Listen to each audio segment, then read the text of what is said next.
come from. He speaks well even the Tigrinya language that's spoken in part in Ethiopia and Eritrea. And then they became together. They had a supper together. But nothing changed in Eritrea. And then, more than what made me pure, said, I am behind you. I told him, Mr. President, you can't say that. You must say to the Eritrean people, I gave you. But he can't speak about the country as a whole. If he make any agreement without the consent of the Eritrean people, invalid. Our people live from the word created without anything, without speaking foreign language. The country was protected. The country protected. So we can't say, oh, is this illiterate? No. I am illiterate if I don't speak the language of the person, because I speak other language, but I don't speak his language. I understand. When you say that the border, you want to have good relations between Ethiopia and Eritrea, but that the border must still be there. Yeah, because yes, I understand. Yeah, but now, one of the problems is that when the border is drawn, when we actually find the border, some villages which were in Ethiopia will be in Eritrea.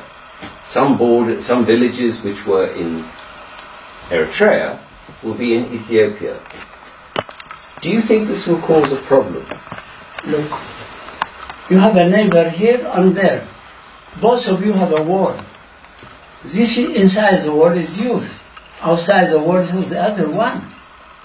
If you want to go to your neighbor, you have to knock the door. So I don't have enmity. All my study, I was studied with the Ethiopian passport, not with the Eritrean. The Eritrean, no.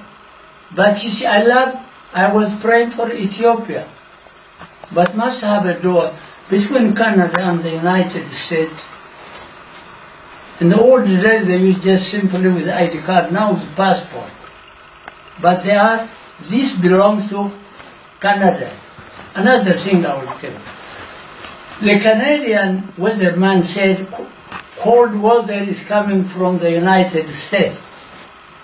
The American weatherman said cold weather is coming from Canada. I laughed by myself. You know why?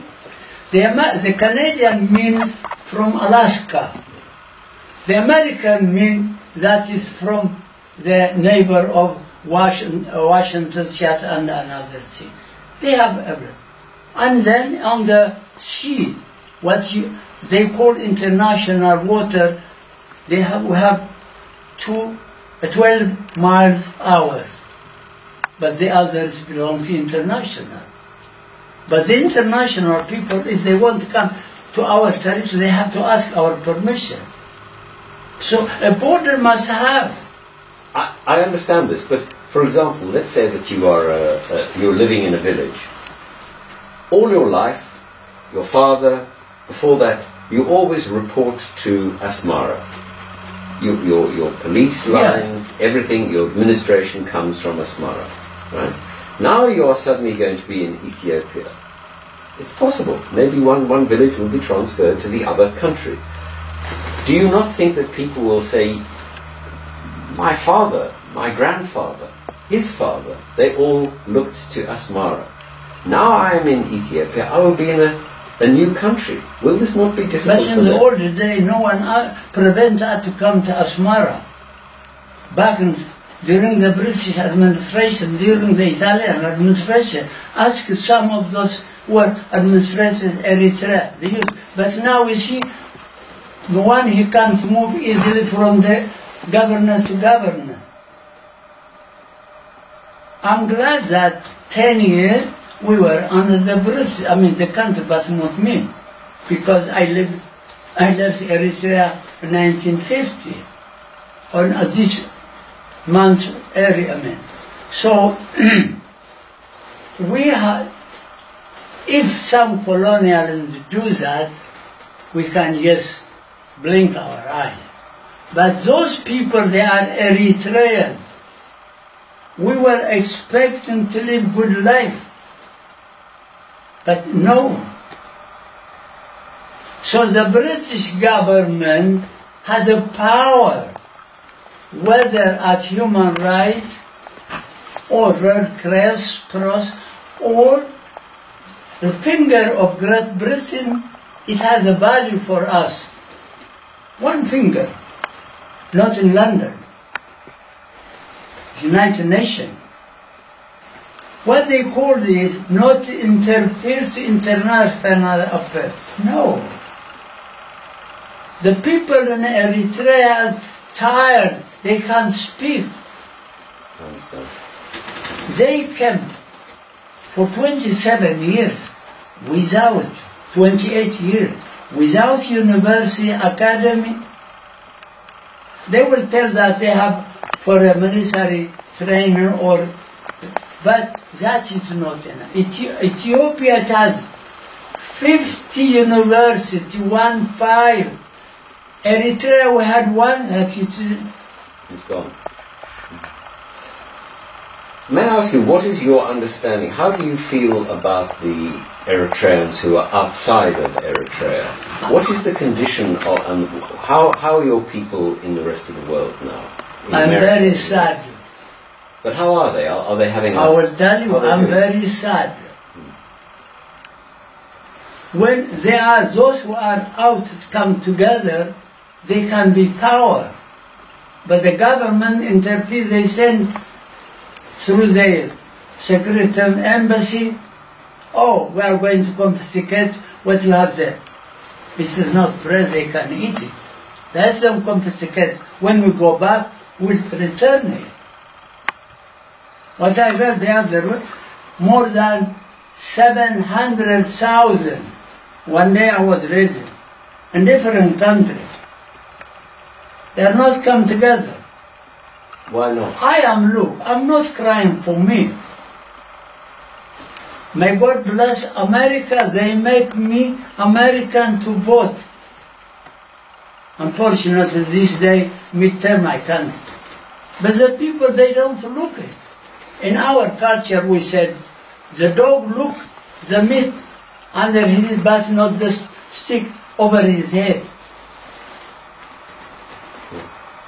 So I'm very sad with the Eritrea. I'm telling you that unless you come together, and then we go to the Great Britain embassy here, said, you are the big nation.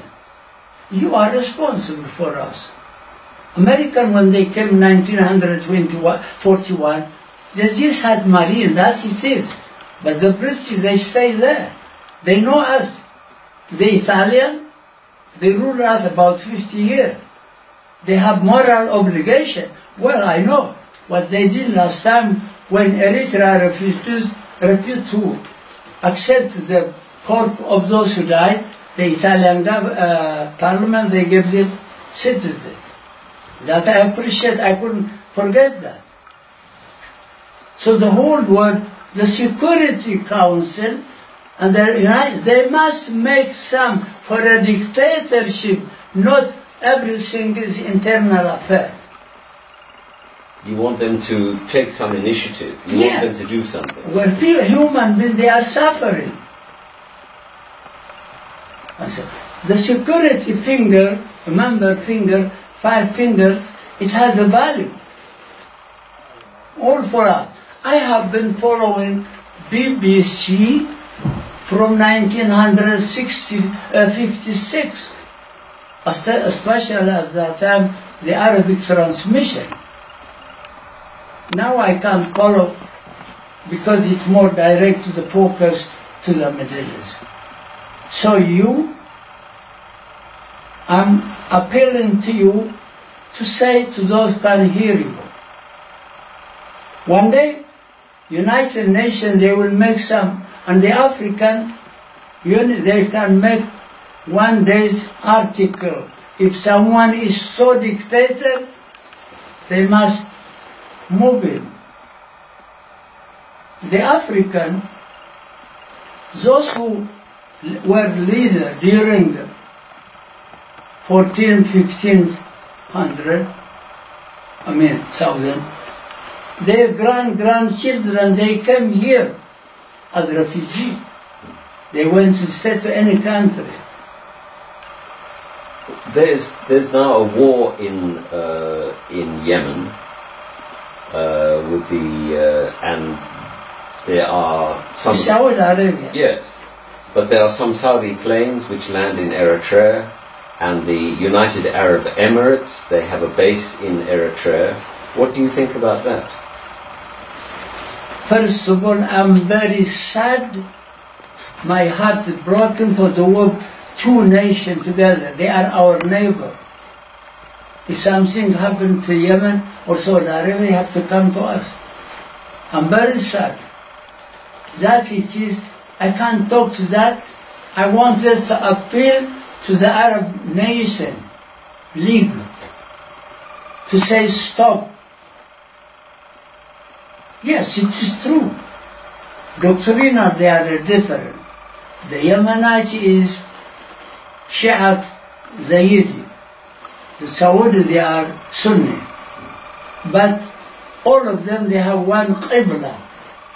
Both of them, they have one Quran. They must think about that. Saudi Arabia is bigger than territory. They are fighting. Yemen also. This morning, now I was watching on the TV. I'm sad. But are you worried that Eritrea is now involved in the war? Because the planes fly from your territory.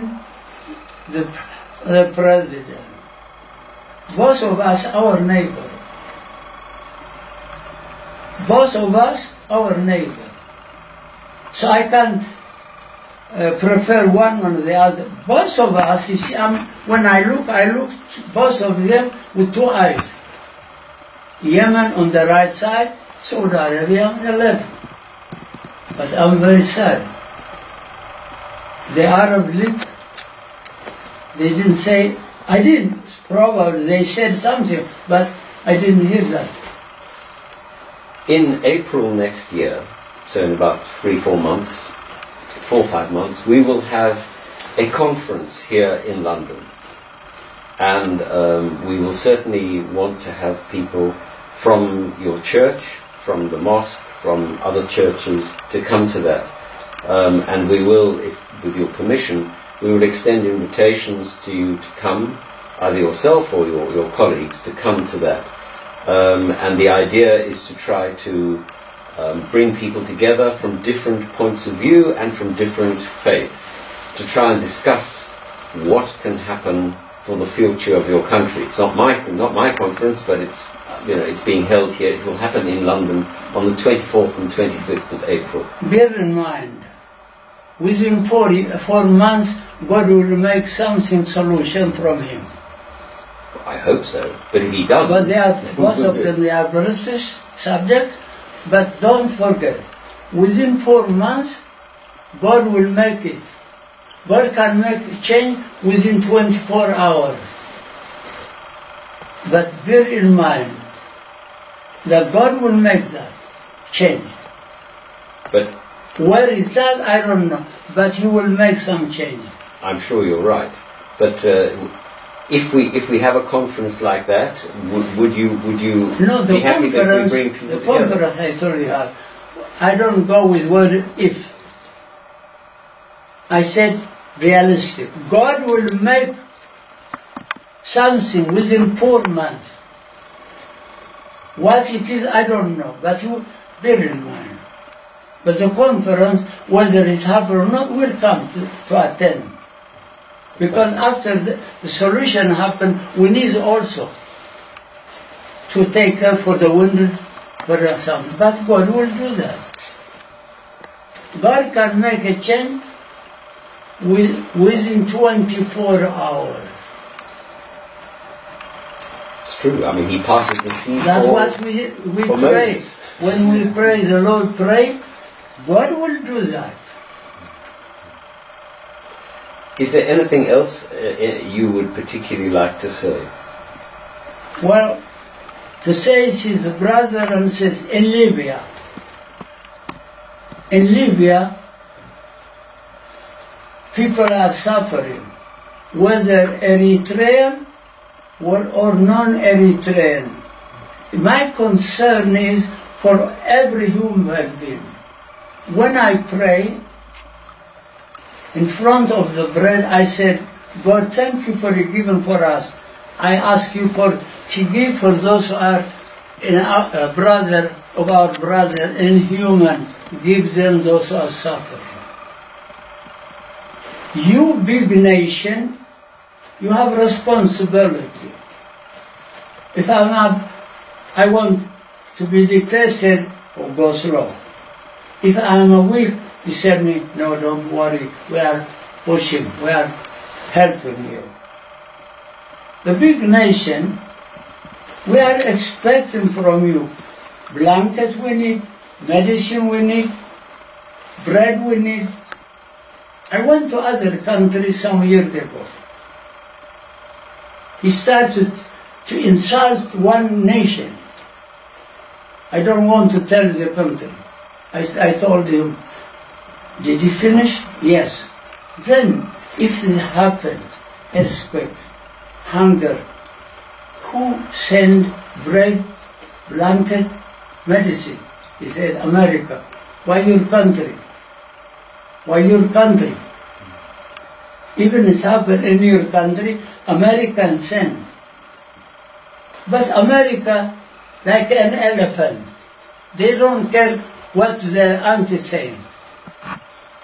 They are just like the British used to say, oh, well, the camel is going, the people is... When the British flag was everywhere. But for us, you see, we are expecting from you, first of all, I thank you for you passed my word last time, and I appealed my word to the other also. God bless you, and God bless this nation to remain always. And then God, and long live with all her family, Her Majesty. Thank you very much. I have never met her, but does matter. I have to pray for her. Because St. Paul said to Timothy to pray for every, even for a poor, rich people, to remain rich. So may God bless you. Thank you. And I appreciate what he said last time. As the German said, oh, he doesn't. May I just take a photograph of you? Huh?